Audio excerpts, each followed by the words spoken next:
कथा या चॅनलमध्ये तुमचे सर्वांचे स्वागत असो. व्हिडिओ आवडल्यास चॅनलला लाईक, सबस्क्राईब, शेअर करा आणि नोटिफिकेशनची बेल दाबा.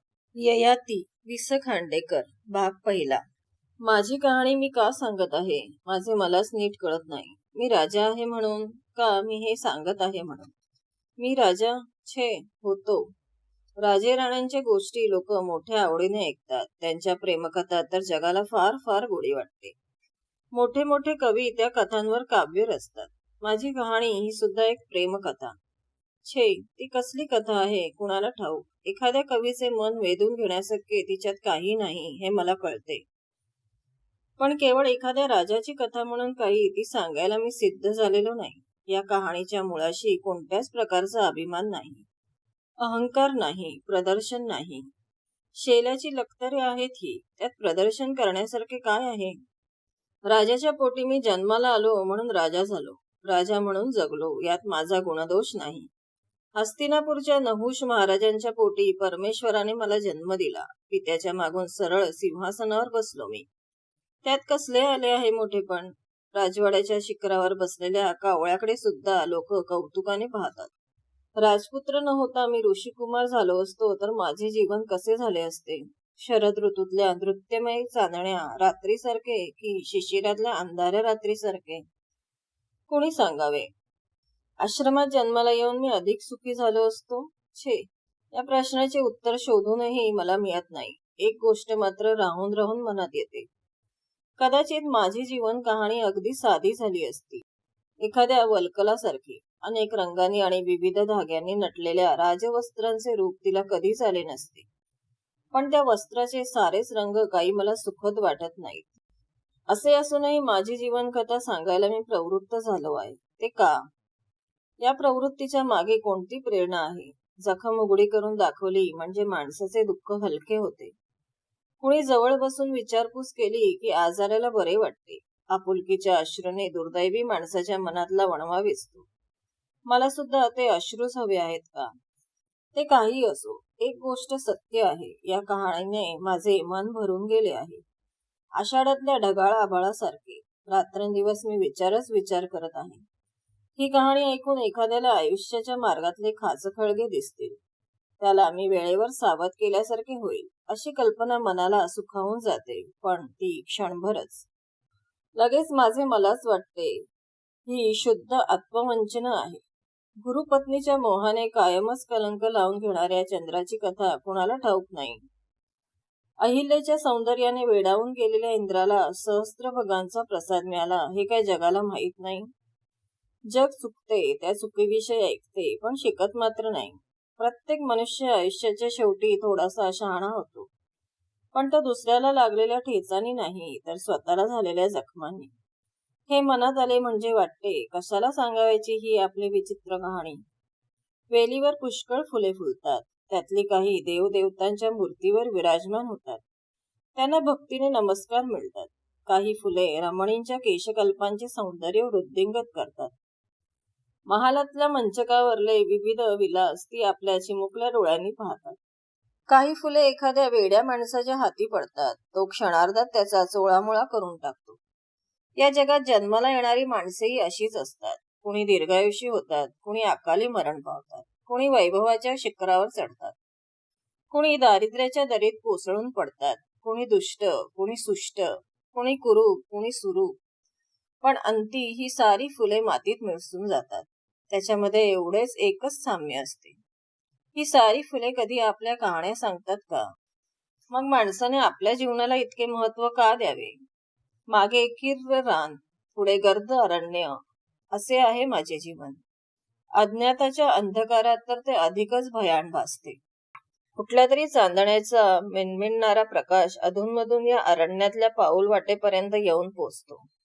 या पायवाटेवरून होणाऱ्या माणसाच्या प्रवासाला आपण जीवन म्हणतो.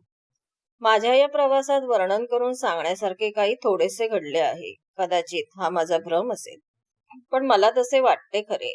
बालपणीचा ययाती, कुमारवयातील ययाती, यौवनात पदार्पण करणारा ययाती आणि प्रौढ झालेला ययाती हे सारे एक होते. पण आजचा ययाती त्यांच्यापेक्षा थोडा निराळा झाला आहे. त्यांच्याच शरीरात तो राहत आहे. पण त्यांना जे दिसत नव्हते ते त्याला दिसू लागले आहे. सर्वांना अगदी अंधुक का होईना दिसावे म्हणून स्वतःची कहाणी सांगायचा मोह त्याला अनावर होत आहे. लहानपणीच्या आठवणी किती नाजूक, किती मोहक, पण किती बहुरंगी असतात, जणू काही मोरपिसेच. माझ्या पहिल्या आठवणीत अग्नी आणि फुले ही परस्परांना बिलगून बसली आहेत, अगदी जुळ्या भावंडांसारखी.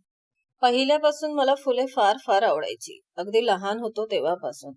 घटका घटका राजवाड्यातून दिसणाऱ्या प्रफुल्ल उद्यानाकडे मी टक लावून पाहत बसत असे म्हणे. रात्र झाली की मी ओक्साबोक्शी रडू लागे. मला थोपटून झोपवणाऱ्या दासीला मी खूप त्रास देत असे. कधी चिमटे काढ, कधी लाथा झाड, कधी चावा घे, असा माझा क्रम झाले. बागेतली सारी फुलं माझ्या मंचकावर आणून ठेव, मग मी झोपतो, असे मी एका दासीला म्हटले होते. तिने हसत हसत दुसरीला ते सांगितले. दुसरीने कौतुक करीत ते उद्गार तिसरीच्या कानावर घातले. साऱ्या दासींच्या आणि सेवकांच्या तोंडी तोच विषय झाला.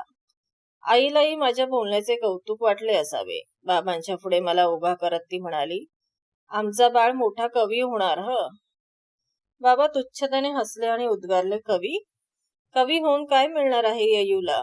कवींनी जगातल्या सौंदर्याचं वर्णन तेवढं करावं, पण त्या सुंदर गोष्टींचा मनसोक्त उपभोग केवळ वीर पुरुषच घेऊ शकतात. आपला ययू श्रेष्ठ वीर झाला पाहिजे. त्याने 1 नि 2 नाहीत 100 अश्वमेध करायला हवे. आपल्या पूर्वजांपैकी पुरुरवा महाराजांनी उर्वशीसारख्या अप्सरेला आपल्या भजनी लावलं होतं. मी स्वतः देवांचा पराभव केला आहे. इंद्रपदावर आरूढ होण्याचा आनंद उपभोगला आहे. ही परंपरा ययूने चालवायला हवी. बाबांचे हे सर्व संभाषण मी ऐकले, पण तेव्हा त्यातले मला काय कळले असेल देव जाणे.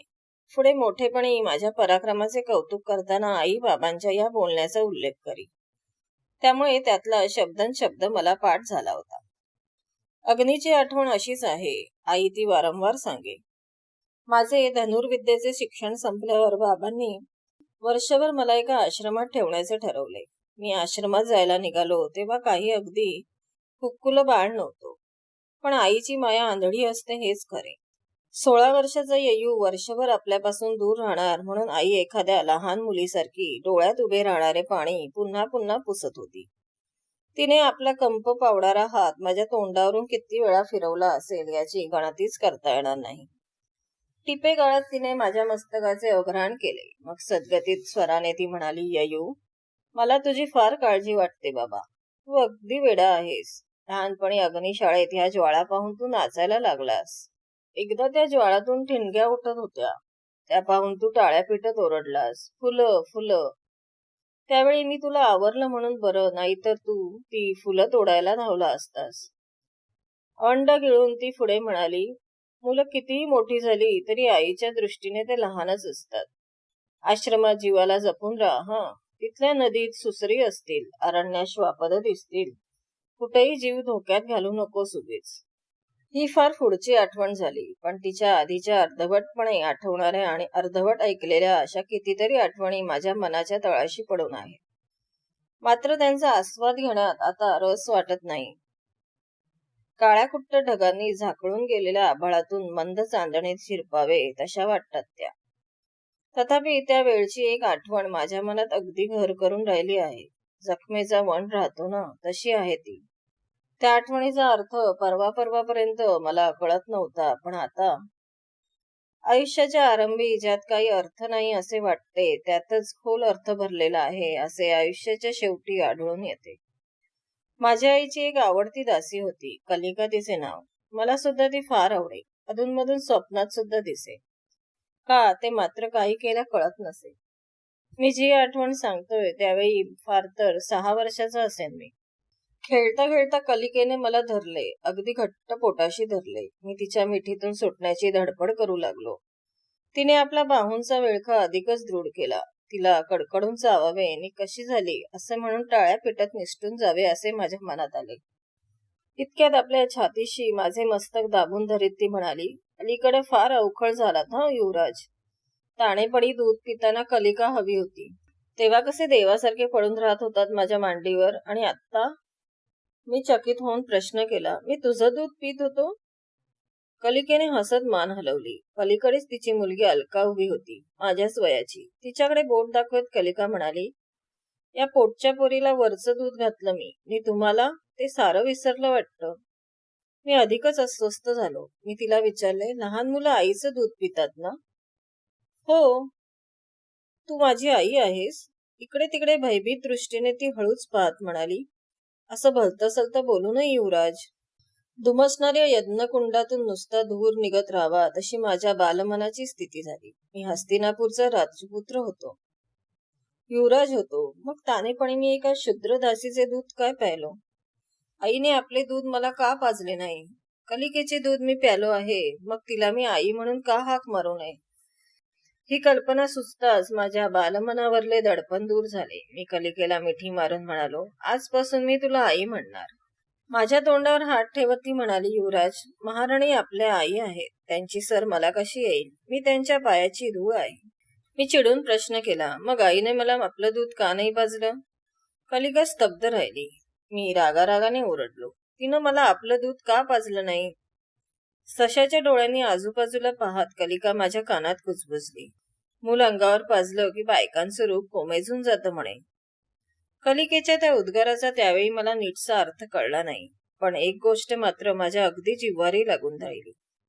माझ्या हक्काचे काहीतरी माझ्यापासून हिरावून घेतले गेले होते. मला एका मोठ्या सुखाला वंचित केले होते, आणि ते कोणी तर प्रत्यक्ष जन्मदात्या आईने. मी ते कशासाठी? तर आपले रूप टिकावे म्हणून. आई सुद्धा इतकी स्वार्थी असते? छे, आईचे माझ्यावर प्रेम नाही, तिचे प्रेम आहे स्वतःच्या सौंदर्यावर.